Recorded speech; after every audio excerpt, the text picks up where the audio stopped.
ang pangarap! Ahon Mahirap!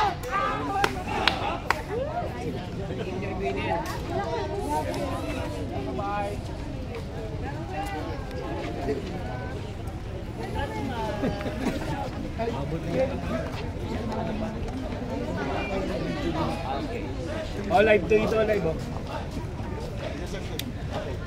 Ang Ahon Mahirap po ay may tatlong key initiative po. Isa po sa amin ay financial literacy. Siyempre of course meron din kaming social justice, and of course meron din kaming economic empowerment. Ayan, kung saan kailangan natin tulungan ang small and medium enterprises na business.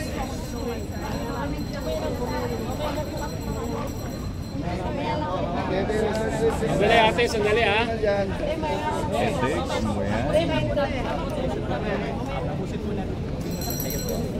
So, Wilbert.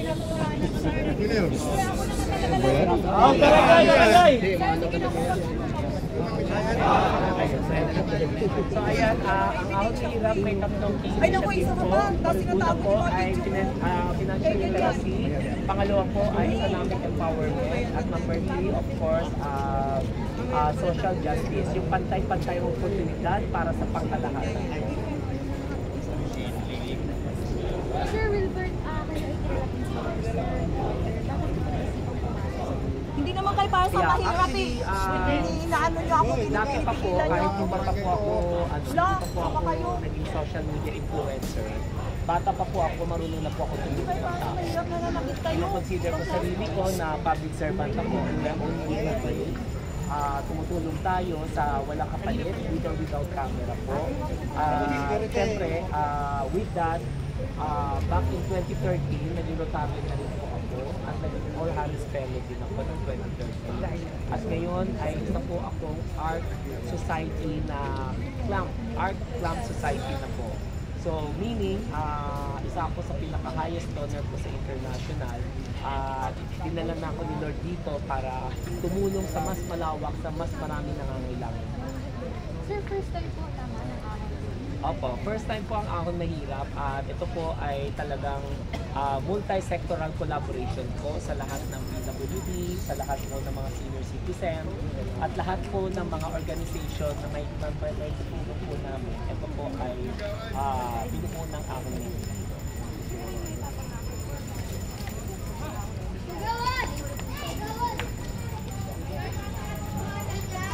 Yeah, first of all, siyempre ang legislative agenda natin ay kailangan isulong na natin sa batas ang financial literacy. Dapat kailangan pasok na natin sa curriculum ng mga legislative para bata pa lang dapat na education. Kailangan alam na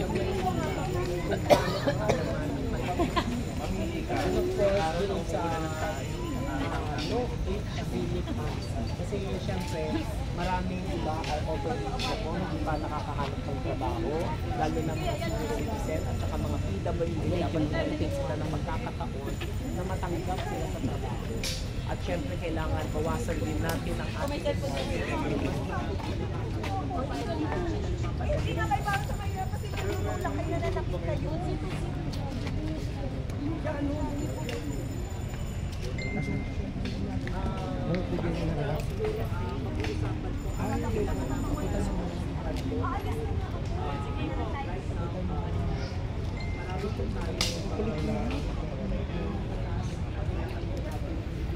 ng bawat board member at mga leader. Mabuhay po kayo. Maraming salamat po.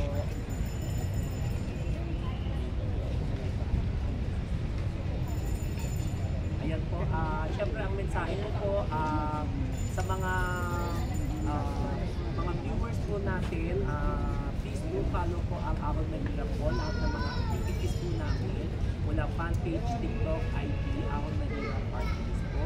So naka-blue check po lahat yun, so makikita nyo sa bawat classroom ay binababa po namin sa lahat po ng mga LGU na lumapit sa amin, tinutulungan po natin yung mga taong nangangailangan. At Maraming salamat po sa mga nagtiwala sa Ahon Mahirap, lalo na nandito sa mga nasa likod, ang aking mga chapter president. Salamat po. And of course, tiwala po ni Mayor, si Mayor Miguel Ike Ponce III, ang ating mayor ng Bayan ng Pateros. Maraming salamat po, Mayor, sa pagtiwala. Baka may maintain na tayo po, Mayor, para sa atin. Magandang hapon po sa inyong lahat. Actually, ang aming pong party list ay party list ng mamamayang Pilipino. Gamat ang ating po sa election, ang aming talagang titigan natin ay yung kapakanan ng mahihirap ng bayan. Palagay ko ay nasabi na nasasabi na lahat ng ating dapat isang magsipag sa ating siguro ang tanging apel lang lamang sa lahat ay subukan niyo po kami. At kung sinasabi nga nung iba na marami na raw party list na nangako nito, subalit ang mahihirap ay mahihirap pa rin. Subukan niyo po ang Ahon Mahirap at palagay ko ay mahirap pa rin.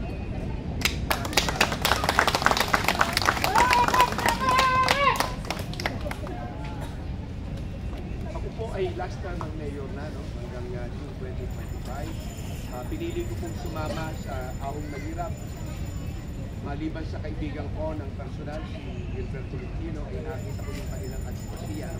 Magmula pa po nung pandemyang nung mag-set-in ng pandemya rito ng COVID-19, nakita ko yung kanilang result to help the poor, lalong-lalo na yung mga yung mahihirap na local government, yung mahihirap ng mga kababayan natin, wala ko sa pinaglalaman nila na hindi naman tayo mahanap ng kanulang.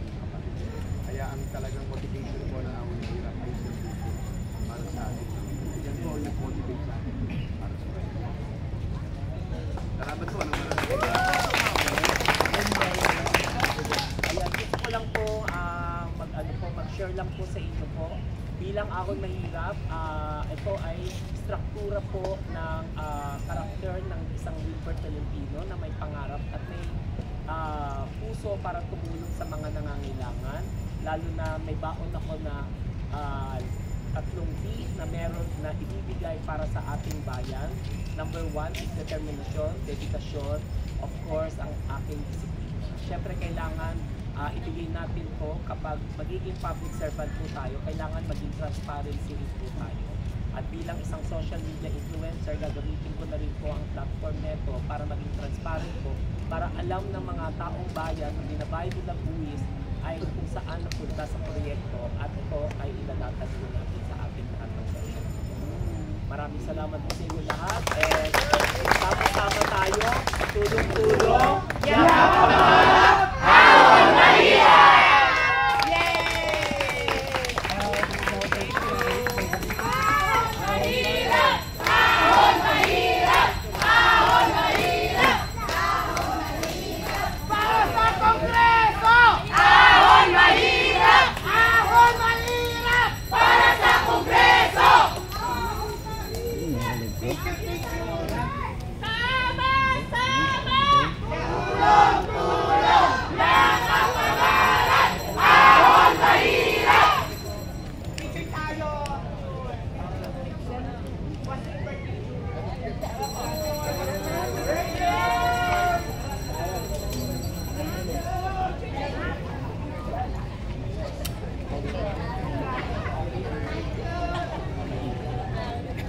Maraming salamat po.